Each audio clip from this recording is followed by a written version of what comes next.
마음이 드셨다면 구독, 좋아요 꼭 부탁드리겠습니다. 고맙습니다. 시청자 여러분 안녕하십니까? 김동수입니다. 이 시간에는 부동산 공법에서 나오는 건폐율과 용적률에 대해서 알아보는 시간을 갖도록 하겠습니다. 원래 건폐율과 용적률은 부동산 공법인 국토계획 및 이용에 관한 법률에 의해서 법률과 시행령인 대통령령에서 나오는 내용인데요. 오늘 이 시간에 자세하게 여러분들에게 알려드리겠습니다. 여러분들 상식적으로도 아시는 분이 계시겠지만 건폐율이라고 하는 것은 토지 대지 면적이 있다면 그 대지 면적 위에다가 건물을 질 수 있는 면적의 비율을 말합니다. 그걸 공식으로 만들면 이렇게 되는 겁니다. 건폐율.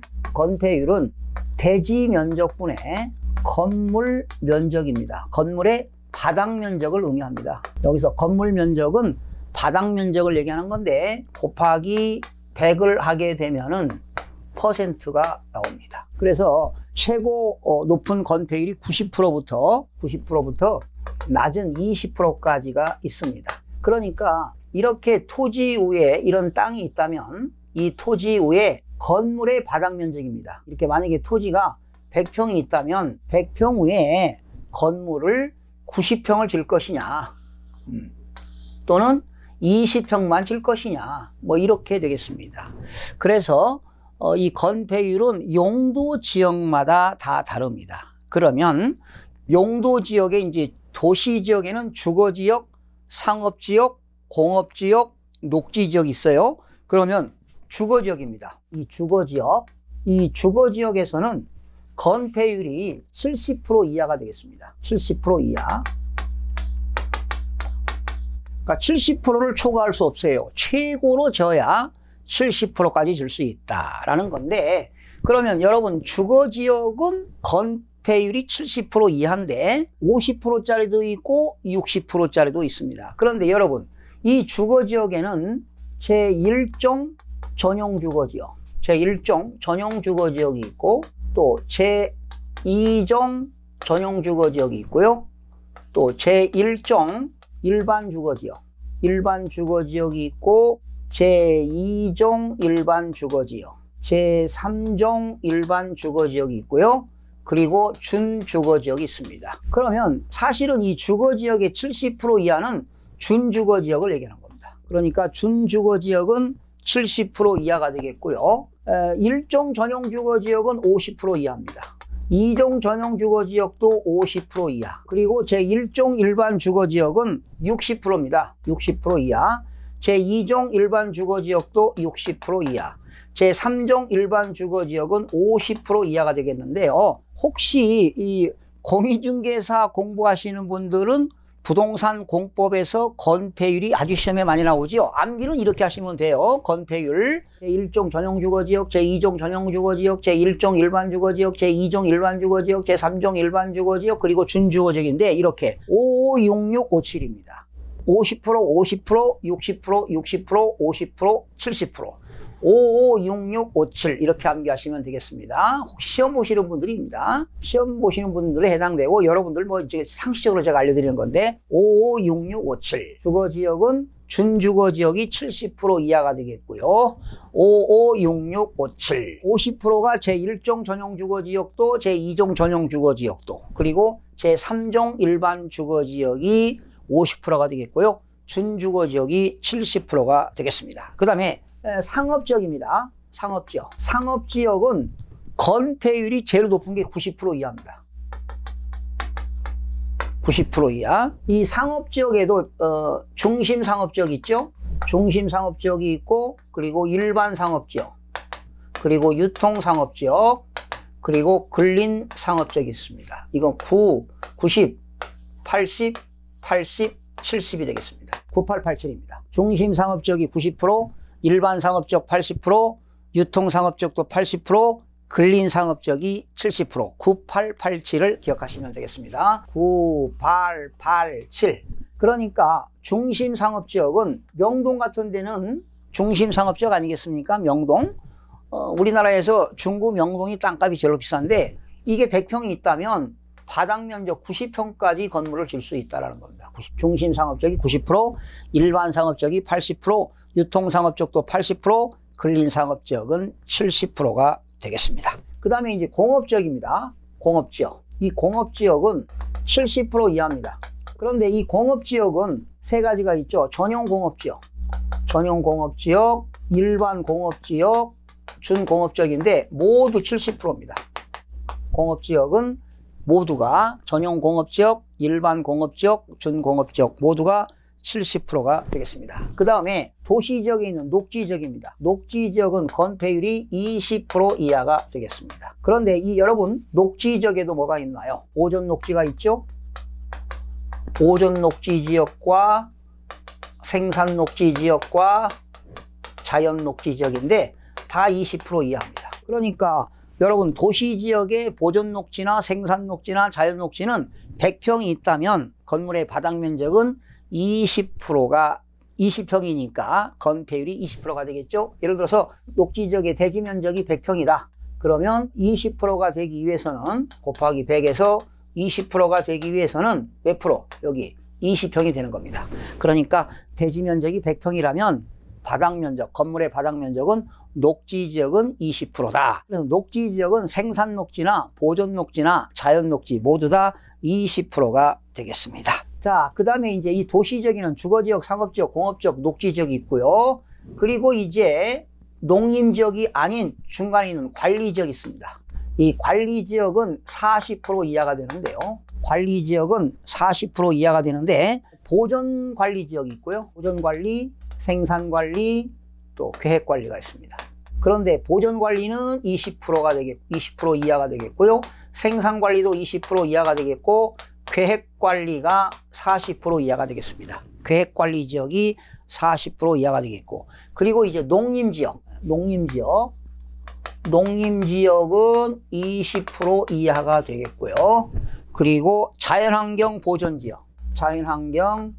보존지역도 20%가 되겠습니다. 농림지역 20% 이하가 되겠고 자연환경 보존지역도 20% 이하가 되겠습니다. 자, 그러면 이제 용적률로 넘어가겠습니다. 용적률을 공부합니다.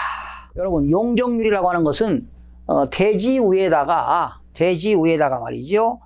건축물 연면적의 비율을 말합니다. 여러분 건축물 연면적이라고 하는 것은 바닥 면적의 합계를 말합니다. 그러니까 용적률은 대지 위에다가 건축물의 연면적이니까 1층 바닥면적, 2층 바닥면적, 3층 바닥면적 합계를 연면적이라고 하는데 공식을 만들어 보게 되면 이렇게 되는 겁니다. 대지면적분의 건축물 연면적입니다. 곱하기 100을 하게 되면 용적률이 나오는데 여기 연면적이라고 하는 것은 바닥면적의 합계를 말합니다. 바닥면적 합계. 1층 면적, 2층 면적, 3층 면적을 합친 면적이 되겠는데요. 자, 그러면 도시지역은 어떻게 되느냐? 도시지역의 주거지역, 상업지역, 공업지역, 녹지지역 있잖아요. 도시지역에는 주거지역, 상업지역, 공업지역, 녹지지역이 있는데 주거지역은 500% 이하입니다. 주거지역은 500% 이하인데 사실은 이 500%가 준주거지역을 얘기합니다. 준주거지역. 그리고 상업지역은 1500% 이하입니다. 여기서 말하는 상업지역은 1500%라고 하는 것은 이게 중심상업지역을 얘기합니다. 그리고 공업지역은 400% 이하입니다. 400% 이하. 그리고 녹지지역은 100% 이하가 되겠습니다. 이렇게. 용적률. 주거지역은 500% 이하인데 준주거지역이 500%가 되겠고요. 상업지역은 중심상업지역을 기준으로 해서 1500% 이하. 공업지역은 400% 이하, 녹지지역은 100% 이하가 되겠고요. 그 다음에 이제 관리지역은요, 보존관리는 80% 이하가 되겠습니다. 보존관리는 80% 이하, 그리고 생산관리지역도 80% 이하가 되겠고, 계획관리지역은 100% 이하가 되겠습니다. 그러나 성장관리 방안을 수립한 지역의 경우 지방자치단체 조례 규정에 의해서 계획관리지역은 125% 이내에서 완화하여 적용할 수도 있다. 그리고 농림지역은 80% 이하, 자연환경 보존지역도 80% 이하가 되겠는데요. 여러분, 그러면 용적률 주거지역에서는 말이죠. 주거지역에서는 500% 이하라고 그랬잖아요. 이게 지금 준주거지역일 때 500% 이하가 되겠는데, 여러분, 주거지역에도 어떻게 있습니까? 제1종 전용 주거지역이 있고요. 제2종 전용 주거지역이 있고, 제1종 일반 주거지역이 있고, 제2종 일반 주거지역, 제3종 일반 주거지역, 준 주거지역이 있습니다. 자, 그런데 제1종 전용 주거지역은 100%입니다. 그리고 제2종 전용 주거지역은 150%, 50%씩 늘어납니다. 제1종 전용 주거지역은 100%, 제2종 전용 주거지역은 150%, 그리고 제2종 일반 주거지역은 200%, 250%, 300%, 50%씩 늘어납니다. 그러니까 주거지역은 50%씩 늘어난다. 그리고 준주거지역은 마지막에 500%가 되겠습니다. 제3종 일반 주거지역은 300%가 되겠고요. 그 다음에 이제 상업지역입니다. 상업지역은 1500% 이하가 되겠는데요. 상업지역에는 중심상업지역이 있고요. 그리고 일반 상업지역, 유통상업지역, 근린상업지역인데, 이 상업지역은 중심상업지역이 1500%가 되겠고요. 그리고 200% 줄어듭니다. 1300%. 여기는 1100%. 근린상업지역은 900% 이렇게 됩니다. 중심상업지역은 1500, 일반 상업지역은 1300, 유통상업지역은 1100, 근린상업지역은 900, 200%씩 줄어들게 되는 겁니다. 그리고 공업지역은요, 400% 이하입니다.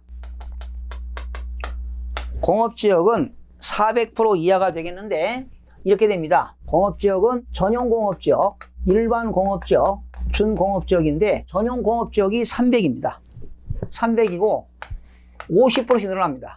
350, 400. 전용공업지역은 300, 일반공업지역은 350, 준공업지역은 400이 되겠고요. 그 다음에 녹지지역은 100% 이하입니다. 녹지지역은 100% 이하인데, 보전관리만 80%입니다. 보전녹지지역만 80%가 되겠고, 생산녹지와 자연녹지는 100%가 되겠습니다. 그리고 이제 관리지역에서 보전관리지역은 80% 이하가 되겠고, 생산관리지역도 80% 이하, 계획관리지역은 100%가 되겠습니다. 그리고 농림지역은 용적률이 80% 이하, 자연환경 보전지역도 80% 이하가 되겠습니다. 여러분, 예를 하나 들어보겠습니다. 자, 계획관리지역입니다. 계획관리지역에서 건폐율은 몇 프로죠? 40%. 그러니까 이렇게 100평이 있다면 40평까지 질 수 있다는 겁니다. 이렇게. 그런데 계획관리지역에서 용적률이 100%인데요. 이 계획관리지역에서는요, 건축물을 4층 이하만 가능합니다. 4계층 이하를 건물을 질 수가 있어요.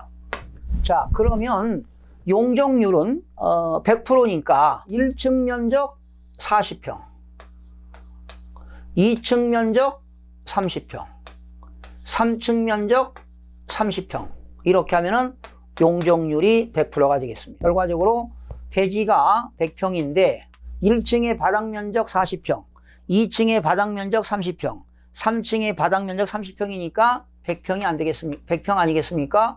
곱하기 100 하니까 용적률은 100%가 된다라는 겁니다.